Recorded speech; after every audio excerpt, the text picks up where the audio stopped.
Okay, final video on the artwork. If I could just pick up on what I was saying in the last lecture about the presence in the absence in an artwork and the saturated presence, the saturated phenomena, the presence in an absence, the sacramental presence in an artwork, and the mimesis of art versus in the mimesis of technology, which is a degradation, and mediated conversations through technology are just they're not as they're not as full and not as rich as an in-person or conversation or whatever. There's another way of thinking about this, and this will try to, let me try to bring it all home here with Heidegger. What artworks do, and we've already said all this, I'm just trying to summarize it all. What artworks do is interpret the world in new ways. They either open up a world, found a world, or disclose a world. But in either case, and this is what Heidegger means by there are artists, but then there are preservers, and both are equally as important. There are artists and then interpreters of the artwork.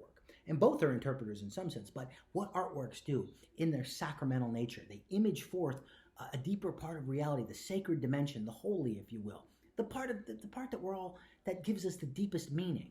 Okay, and how do they do that? They do it by revealing what is concealed, the the thingly character, the thing, earth. But even more so, what's concealed is the sacred dimension to existence, right?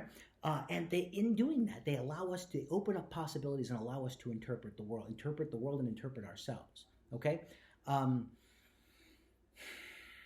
Whereas technology, if you want to say the artwork opens up possibilities and then therefore possible ways for us to be, possible ways for Dasein to be. They interpret the world for us. They hand over to us possibilities in new ways and in the sacred way, the sacred dimension to existence, and then they provide meaning. Whereas technology doesn't interpret. It interprets monolithically. It's one interpretation. There's not much variation. There's not many other possibilities there. And one other thing, why are artworks so meaningful, whereas technology isn't? Well, what's going on in a technology? It's as if we can, or it's in an artwork rather, it's as if we can sink our teeth, our meaningful teeth, our moods, our emotional cords to the world into an artwork and feel it and feel enriched by the presence. The artwork will tune our moods in a way that technology doesn't. What's the mood of technology? It's apathy, it's boredom, it's listlessness, it's depression, right?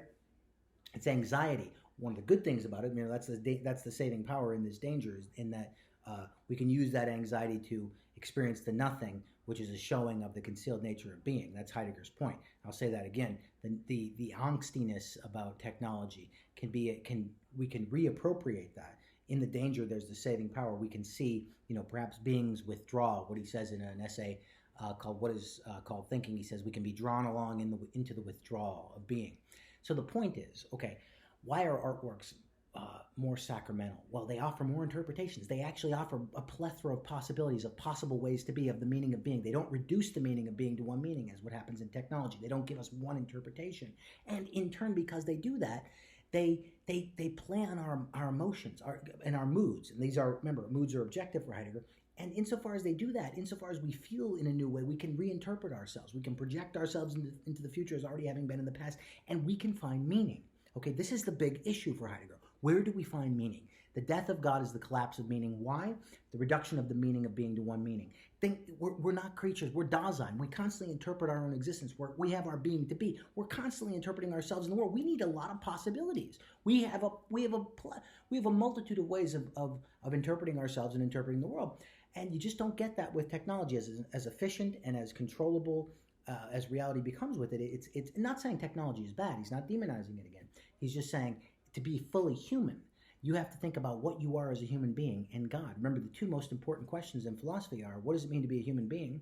And is there a God?